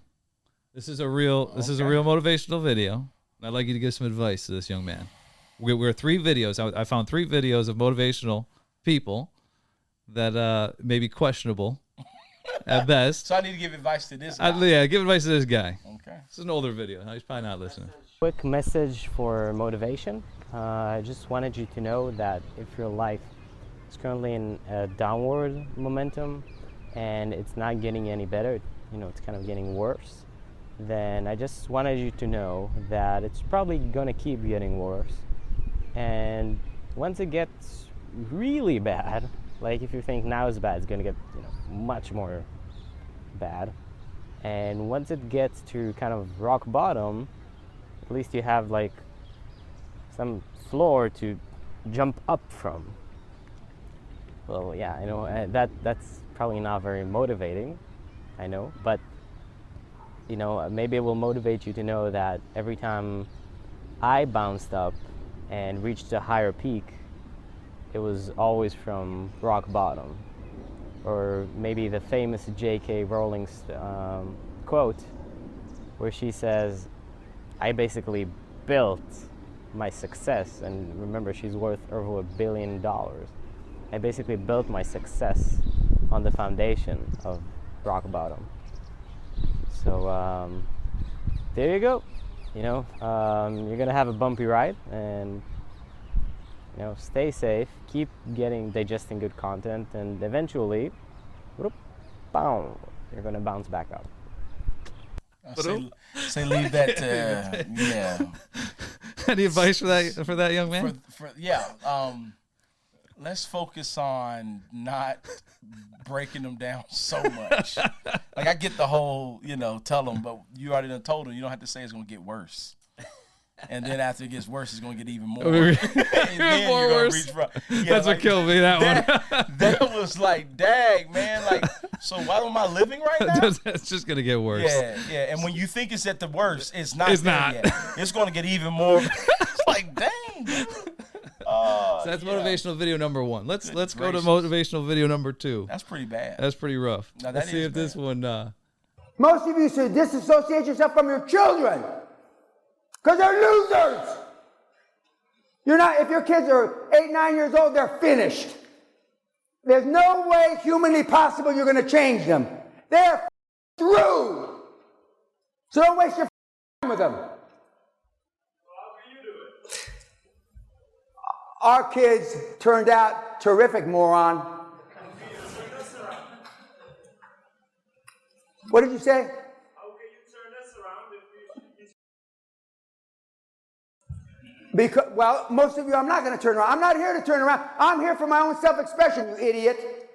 I couldn't give a shit about you. Jordan, get rid of him. Okay. So he's actually a pretty famous motivational speaker, Daniel Pena. For real. Like it's kind of wild. That's like it's his shtick is that he does that, and way worse actually. That's about the cleanest one I could find. it gets way worse than that. I mean, he tells some people that they should just take a gun and shoot themselves. I mean, it's pretty bad. Yeah, there's some pretty crazy stuff from Daniel Payne. Yeah, yeah, he's pretty wild. Yeah. So a different style of motivational speaking, I would say. I don't know. Jeez. Dang, yes, that is a different style. I mean, it's it's an acquired taste. Yeah. If the first guy needs some help. This guy right here, I feel like it's an acquired taste, because there's a lot of ways to skin a cat, right? And I'm not gonna. I mean, we talked about it earlier today when we talked about different hitting philosophies. You know, I'm not gonna say that he's wrong for the way that he gives his motivation, but if someone leaves his platform or his event motivated with changing their life, I mean, it might not work for me or you. Yeah. We might call them idiots. Yeah. But if somebody leaves there empowered for some odd way, that he makes a connection. Yeah. And obviously he's connected with somebody. Sure. And then, I mean, not to even take it that deep, but like let's go a little deep with that. Sometimes that type of kick in the butt is what somebody needed when they grew up. The way they grew up. Yeah. That was the way their father talked to them. That was the way their father talked to their mother. That was way that they felt like got them going. Yeah. Is being talked to like that. So me and you were like, no, because our parents didn't raise us that way. So we're like, that's a foolish way of doing it. Yep. But if somebody leaves there saying, hey man, like I know it's rough, but that's what gets me going. Yeah. That's what gets me to stop feeling sorry for myself. Yeah. You know what I'm saying? I can see that. No, that's good. No, I mean, I can see that. Yeah, well, obviously I definitely don't endorse it, but I can see how. Well, obviously he has an audience. Yeah, he has an audience. So there are people, and they know what he is. So I mean, it's not like it's not a shock. Dude, I have people that say that they don't like Tony Robbins because he can sometimes. He doesn't get nowhere near that. No, but he can drop some profanity and some stuff that I'm like, well, I would never say that, right? Yeah. But that's Tony Robbins. Yeah. You know, it's the same thing with David Goggins. Yep. Yeah. You know, David Goggins will tell you, I mean, you're soft, you're weak, you're this. Stop acting like a bunch of, you know what I'm saying? Yeah. So he has his way, but that gets people going. Yeah. But I know for my audience, I can't be the baseball motivator and be like, let me tell you something, you bunch of, you better get out there and give me a hard 90. And if not, all of y'all are. Right, yeah. You know, I'm done. Yeah. Because that's not my audience. Yeah. No, that's true. That's a good perspective. All right, last one. All right. Last one. But that's pretty bad. Yeah. You, just be you, just be you. Stop thinking I gotta have this so they can like me. Stop thinking I gotta be like them so they can like me. Just be you. Being you is more important than what she say. Being you is more important than what he say. Just be you. Whoever's meant to like you is gonna like you for being you. Just be you. That's a real motivational video, by the way. This is what this guy does. He goes into Walmarts and stores, and he does that in all of them and gives motivational speeches while that's happening. Yes, that's a real thing. Wow. Yeah, we are in a world where you can... Jeez, that's a real thing. That's a real thing. Yeah, he's huge. Like on social media and stuff. Yeah, go viral. Obviously, look, I'm just asking. Does he have a condition? I don't know. I don't think so, but I don't know. Yeah. Yeah. Okay. Safe to say we're not going to see Beatty Enterprises do it. No. I mean, because I'm a big boardroom kind of meeting guy. So when it comes to things like that with my team, I just don't think that none of the people at my table would say, hey, CJ, have you ever thought about going into Walmart and getting a box of Lucky Charms, covering yourself in it, and then chocolate milk followed behind it, and give a motivational speech that lasts about 1 minute? And we're going to do that on tour. We're going to start in New York. We're going to go to Wegmans. And then we're going to go down south. And we're going to go into Publix or World Foods. You know, I don't know. I want to be the fly on the wall in his strategy. Oh, my goodness. I'm not sure he has them. I'm not sure. I'm not sure he's having the strategy meetings. What's his representative's name? What's his marketing agency of record? I mean, oh, my goodness. Yeah, the things. I think it's, obviously it's to get views. Yeah, It's just wild to get be views. you. Yeah, You know, but it is pretty crazy. It's just a funny one that I came across. On a more serious note, you know, with your stuff, obviously you talk about God, you talk about Christ, your relationship with Christ. When did you form a personal relationship with Christ? I grew up in the churches. I did. I grew up in the churches. I played instruments. I was that little kid at a very young age that wanted to be the drummer, that took after the drums. Yeah. After every service, I would go up there and the drummer would let me bang on him for a little bit. Then that grew to me playing when I got older on midweek service when he was learning the keys. Okay. So he would learn on the keys and I would learn on the drums. And then that grew to I became the church drummer. Oh, wow. Right? And it's crazy how That's that cool. works. Then I also played trumpet for the church as well. Oh, that's cool. But I always grew up in the church. So the church was always in me, but I didn't always show the church. Yeah. Right? But the church was in me. Yeah. My testimony did not start until I got released by the Cardinals. Because that's when I hit rock bottom. That's when everything hit rock bottom for me. I was 21 years old. And I'm supposed to be in Busch Stadium. Yeah. But I'm driving up the highway headed back to Winston-Salem. Yeah. Because I just got released. You know, so my life didn't spiral out of control, but that drive is when I had to turn to God to restore and to heal me. And that was the moment that I prayed and I gave up on myself to say, I need help. And that was the turning point for me. And I felt at that moment that God, I wouldn't say spoke to me, but how it happened was I was in the car. I got my first speeding ticket on the way back home after I got released. I'm telling you, dude, it was my first speeding ticket ever. I've been driving since 16, my own car. I'm 21 years old, 5 years later. When did you use your first speeding ticket? When I got released from the Cardinals on the way home, when my world was crashing down.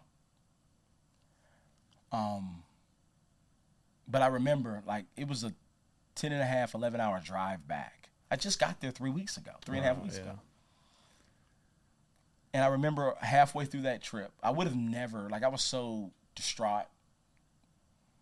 I would have never stopped. I could have drove to Maine from Florida if I didn't have to use the bathroom or get gas. I could have drove to Maine because I had this blank stare, all the windows down, just driving. But I remember halfway through, I didn't want to call nobody. I mean, you don't want to call your boys. Well, you don't want to talk to anyone You don't about want to talk to nobody. Yeah. Like, hey, man, what's going on? Aren't you supposed to be in spring training? You don't want to talk to nobody. I didn't want to listen to no music. I didn't want to listen to my favorite hip-hop song. Like, literally, it was just the windows down, driving up 95. And I was crying and crying and crying and crying and crying and crying. And then I remember this one song. I remember this one song back in church that we used to laugh at all the time. This older lady used to always sing. Oh, my God, here she goes. She's about to sing this song. And the song was, hallelujah anyhow. Never ever let your troubles get you down. Whenever troubles come your way, hold your head up high and say, hallelujah anyhow. And we used to laugh like, oh, Lord, here she comes. Because it was like an old song where everybody just rocks back and forth and goes like this. So it's nothing like that we want to jam behind. Yeah. It's just hallelujah anyhow. Hallelujah. I'm on the drum. Hallelujah anyhow. So, but it's crazy how a song that us kids used to laugh about saved me. Wow. Right? And the power of hallelujah, right? And I'm in that car, and I didn't think of no rap song from Lil Wayne. It was not a friendship call because I didn't want to call my friends. I've already talked to my mom and dad. There was nobody else I could call, right? Nobody else I could call. So at that point, I sang that song. Wow. And here I am. I'm not a Bible thumper at this time. Like I said, I grew up in the church, but that didn't mean that I showed the church. So it wasn't like, man, I had the blueprint. Oh, man, things not going right. Let me turn to Zechariah. Let me turn to Job. Let me turn Songs of Solomon. Let me go to Proverbs. I didn't have that access. I didn't have that blueprint. I just played the drums in my church. So you can be in the church, but the church might not be in you. So, but the only thing, because I was in the church and present in the church, because words stick, Holy Spirit moves and it touches you. So it touches me in a way that even though I didn't know what to do and what to turn to, it's still, when I was in a deep part of my life, when I hit rock bottom, it was still present. It was still present in a dark time. When everything was dark around me, this one song that I laughed at was the only light in that dark tunnel. And something told me, and when you think about it, when you say, something told me, you know what told you.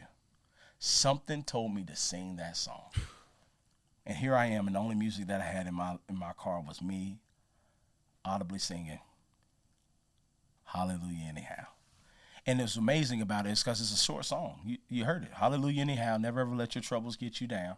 Whenever trouble comes your way, hold your head up high and say, Hallelujah anyhow. And what's crazy is I repeated that song for an hour. And the moment, every time I sung this song, I felt like the shackles and the weight and the embarrassment and the depression and the anxiety and the fear and the doubt and the worry, everything that was not of God, I felt it start to slide off of my shoulders, and I felt like I was becoming reborn. Every single time I sung the song, my voice got stronger. I sat up in my chair. I rolled those windows up. I turned the air on. I started listening to more. I felt the next chapter start in that car. Wow. You see what I'm saying? Absolutely. So that's my testimony that I always share with when I have the opportunities to share it. When I'm filled to faith with Fellowship of Christian Athletes. So what's your testimony? When did you find God? It was that. Wow. You know what I'm saying? It was that. From that moment, were you all in after that moment? Was there a time where it took time? Because I heard you talk about, I think it was either a few years ago, you basically said, I'm going to give everything to God. I'm not going to, for my desires, I'm not going to work for my desires. I'm giving everything over to God. Obviously as Christians, we grow. We're constantly growing.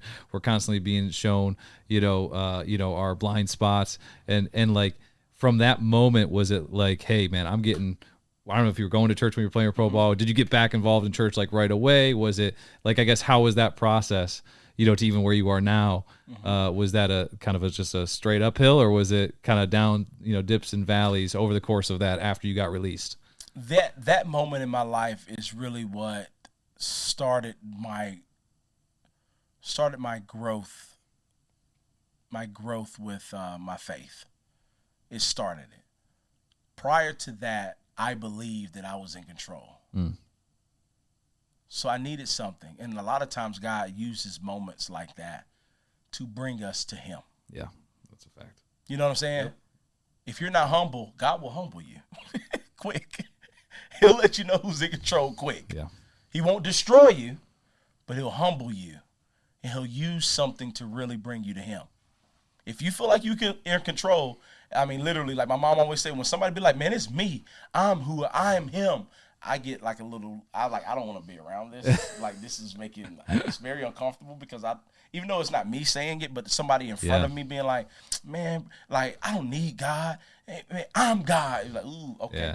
Yeah. I need to get out of here quick. Like, I start to get fearful. Like, first of all, I don't want that to be nowhere near me. That's him. That's me. That's right. Good. We love. We're good. But back in the day, I felt like that. I felt like, man, I earned it. I did. And so that was an opportunity for me to understand, a wake-up call. Yeah. Like, no, you need to include God with this. Like, this is him. But so that started me on the journey, but I still wasn't there. Sure. I still didn't commit. I still didn't go all in. And I have not, starting then, I didn't start to go all in until, like I said, I think shoot, to be honest with you, like 2 years ago. I would say, I remember, I didn't go all in until it was like recent. Wow. Shoot, I think it was honestly not even 2 years ago. It was November the 19th, 2023. Wow. Last year. Yep, November 19th. Wow. What brought you to that point? Was there something that happened that brought you to that point? The trucking company. Go into that a little bit. The trucking company happened. If you know me, you know that I start a lot of businesses, a lot of companies, a lot of brands. I started the trucking company because literally in my office at home, my TV was behind me and it was on Fox Business. And I remember them saying trucking is at an all-time high that it's been in 2 decades. Like rates are up, everybody's getting paid. I was just like, oh shoot. And I was thinking about investing in either real estate or something. I wanted to take that investment money that I had. And I said, well, I was thinking about my dad. Well, if trucking is where it is, my dad has nearly 40 years of trucking. I said, well, my business acumen and his field experience, we can come together. We can build something out that can be legacy. Thinking about the legacy. You know, I'm thinking about just the money, but I was thinking about more so, man, we can have our own trucking company. Yeah. And my dad, when he retires, he can run it, and I can help out, and that'll be something he can transition into. Get a couple rigs and a couple contracts and blah, blah, blah, let's go. So I jumped into it. But ironically, as the story unfolds, the moment that I clear the LLC, the moment that I start to make moves to get rigs, get a bank account, do all this kind of stuff, and like, boom, I have everything I need. I have a company giving us a great contract. I have everything I need. The Ukraine war hits. Oh. They're like the war hit. Yeah. And that topsy-turvy to everything. So, but that for me, bro, was an absolute punch in the gut financially. Right, because you invested that money that you were going to use to invest. You invested a lot of money into that. Trucking took so much of a hit that I was losing, and I can say this, I was losing per truck. I got up to 2 trucks fairly quickly. People told me, hey, man, do one. Don't be okay. It's going to be okay, but do one for at least a year. At least a year. I did 2. And I was losing, at one point I was losing like around $1,200, from anywhere from $780 to $1,200 a week per truck. Oh, my gosh. Oh. A week I was losing. Like I thought I was paying them, because in the trucking, you pay weekly bills. Oh, my gosh. And I was losing that. Like after I paid my drivers and done everything else, for that week, for my truck, one of my truck names was Ghost and the other one was Iceman. Ghost, negative 780.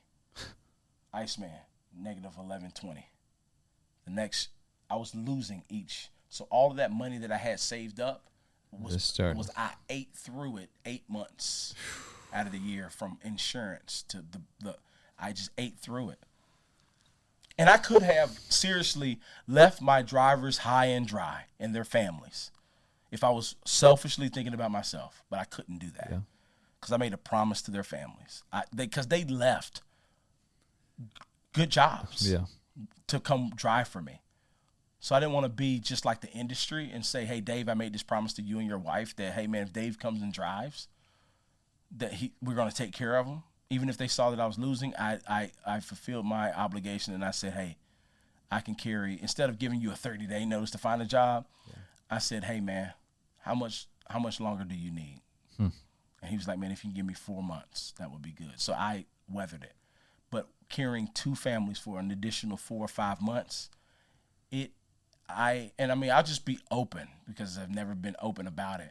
In my rainy day money, for me personally, mixing in the stuff I started to save when I was in the minor leagues and everything else, I literally had about $96,000 that I had saved up personally for me.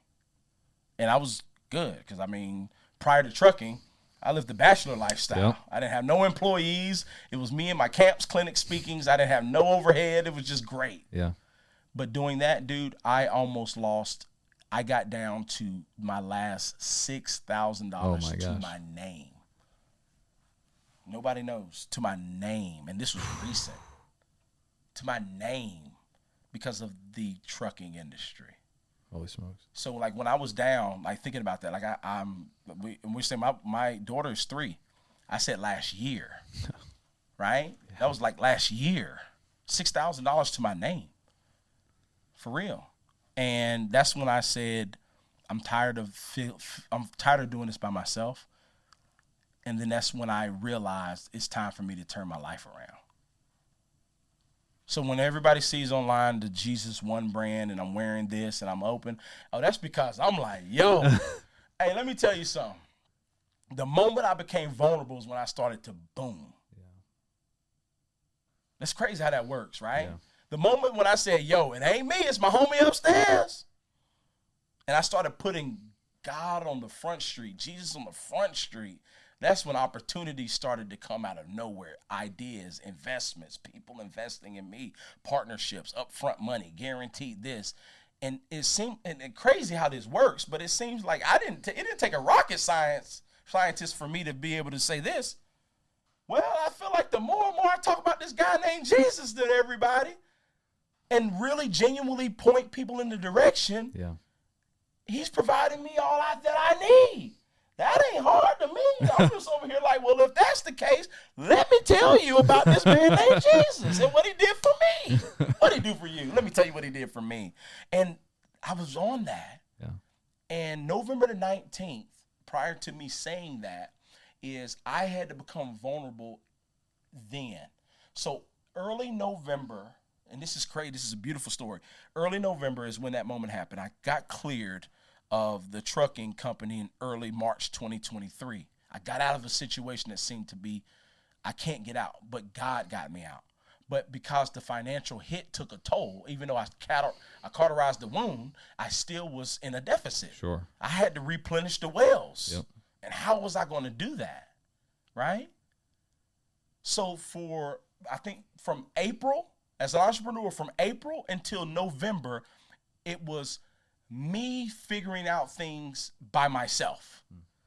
I got to call. I got to make a call. I got to call. Let me call D. Let me see if I can get Valle to do. Let me see if I can call Steinman, just calling out names. Let me see if I can call Ferber. Let me call, hey, man, we got a link to do something. And stuff was falling flat on his face. Things that I used to could just call and make happen was just not happening. I would just call, like, let me just do a speaking. Let me just let somebody know on my Instagram that I'm available for speakers. And the stuff used to work was just like this because it was God blocking so I could come to him. He was showing me that he was in control. He said, oh, no, CJ, every door you're trying to take, I have closed. And there's only one door, and that's through to me. So November, it took me from March until November for me to realize that every door that I want, he keeps closing. So I gave up. I said, all right, then, I'm done. I'm tired. I'm exhausted. I'm tired of fighting it. I'm tired of carrying it. I'm exhausted. It's affecting my life, my wife, my kid, my communication. I'm slipping into depression. I'm tired. I need help. And because the church was in me, I knew where I needed to go. Yeah. And I then I wasn't a Bible thumper, but I knew where I needed to go. So I simply prayed a prayer. And I simply say, hey, look, Lord, I talk to him just like anybody else, just like I'm talking to you. I just say, hey, Lord, listen, I'm tired. And I am seriously needing your help. I've tried to do it my way. I've tried to do everything that I know possible to be able to get this cloud away from me. But I need your help. And I don't know exact words to say, but I just know that I'm coming to you and I'm ready to just, whatever you say, do, please, just help me. And I'm ready. I prayed that prayer in November, right? And this is going to take you on a crazy roller coaster to show you how real God is. I prayed that prayer in like the first week of November. Don't remember the day. And I kept praying that prayer. I remember my grandma said, hey, you keep praying that prayer till you see it. And I prayed that prayer every night. Like, Lord, help me, save me. I don't know what's up. Lord, help me, save me. I don't know what's up. I played in a scramble back in August with an investor named Keith. And it was a random, the guy didn't show up, Dave. The guy didn't show up. So not Keith, but the guy that was supposed to play with him didn't show up. So they called, oh, I know a guy that's pretty good. You come play. And by the way, you're playing with an investor, so just play with him, pitch to him, see if there's some synergy. I said, cool. I'm playing for free. Might be a great opportunity. Nothing happened back in August. But in November, when I prayed that prayer to God about saving and helping me, I reached out to Keith. And Keith says, hey, man, I'm sorry I've been traveling. I know we've been trying to meet to reach each other. How about let's meet and talk? You pick a steakhouse or anything close by you, and I'll drive to you, and let's just meet. Tell me what's going on. Tell me what you got going on with Beatty Enterprises. So, again, I said, okay, cool. We had this thing. Guess when the dinner was? November the 19th. So on November the 19th, I went to the steakhouse. And before walking in there, I didn't know what to prepare for. I am absolutely don't know what to expect. Remember, I've given up everything to God, so I don't have a hidden agenda. I don't have an agenda. I'm going into this saying, like, look, Lord, I mean, he's an investor, but I don't, like, literally, I don't know how to prepare for this opportunity. I get inside of Fratelli's, the steakhouse. It's in Winston. Very good steakhouse, by the way, one of my favorite steaks. I get in there, and I don't have an agenda. I just walk in there, and I just felt something say, be vulnerable. So when he asked me, how can I help you? I told the man, I just said, listen, this is what's going on. And this is where I'm at in my faith. I pray to God that I'm just like, look, I'm vulnerable. I don't know what's up. I'm just leading. I need some help. Can you help me? Keith, I don't know if that's for you to just point me in a direction. I don't know if that's, I don't know what. He said, stop, dude. Just tell me what you need. Tell me what you want. And I said, what I want? Yeah, what do you want? I said, I'm like, I don't know. I can't think about it. I mean, just tell me. He's like, seriously. And he's cutting up his steak, and he's like, take your time. I'm like, okay. I'm thinking, like, usually when somebody gives you a loaded question and you're struggling to answer, they just be like, just get back with me. Let's get the steak. Now he's like, take your time. We got all the time. Just take your time. I'm like, okay. So I think about it. Like, what do I want? Like, what do I want with my business? What do I want? I literally was like, okay. I got it. He said, all right, cool. What do you want? I said, something in me just said, just go for it. And I just went for it. I said, I want a sports complex. Not just a facility. I want a sports complex. Like down in Lake Point, Georgia, like down in East Cobb. I want a sports complex. Because motivated brands can be ran out of it. It can have all the golf, all the simulators, all the softball, all the baseball. They can play basketball, volleyball. The East Coast needs it. My hometown needs it. I want a sports complex. I can run everything that God has blessed me with at that sports complex. He says, okay, how much do you need? I'm over here like, yo, this is, no, take your time. Like, I mean, what do you think? How much do you need? What do you think something like that'll cost? I'm like, and at that particular time, I have done at least some research just to have the very basics. So I'm thinking like most of turf fields are like around $1 million per turf field. Yeah. So if I said 12 fields, so I got to, if I want 12 fields, that's like 12 million. And then the building, I'll just throw another $1 million on that. And I'm just like, I don't know, 20, 30 million. Maybe. Oh, okay, good. I thought you were going to say over 50. I'm like, so what do you? He said, nah, it's not any guarantees or anything, CJ. But I mean, for this area, this would be great for this area to have something like that. And I might have some investors that might want to take you up on something like that. Do you have like any business plan drawn up? And I said. And I couldn't get past the part where he was like, if I would have went over 50, I mean, just what? I'm like, what is this a thing? Like, can I have this? But I said no, I don't have and I had that "Who Wants to Be a Millionaire" answer pop up, and I could hear that music playing. Boom, boom, boom, boom, boom, boom, boom. Like when he asked me, do I have a business plan? I could have lied and been like, yeah, but we just kind of tightening it up right now. Yeah. But again, vulnerability came up in front of my face. And I said, Keith, no, actually, we don't have a business plan. But I would love for you or your team to help me with that if possible. He says, oh, that's sure thing, no problem. I tell you what, do your research. Tell me everything you need, everything from the stapler to the roofs, the netting and everything. Just do all of that. Itemize everything. Get it to me, and we'll put it in the way it needs to be that my people would like to see it. And we're going to shop this thing around for you. No guarantees, but I can at least shop it in front of the right people. I start to like tear up a little bit because it was crazy how I walked in with no plan, but the only thing that I had was the armor of God. Like I walked in there like being that little boy, but the only thing that I was holding in my hand was a mustard seed of faith. I didn't know what the outcome was. But it's crazy how things started to happen the moment that I said, God, I'm not in control anymore. You are. Yeah.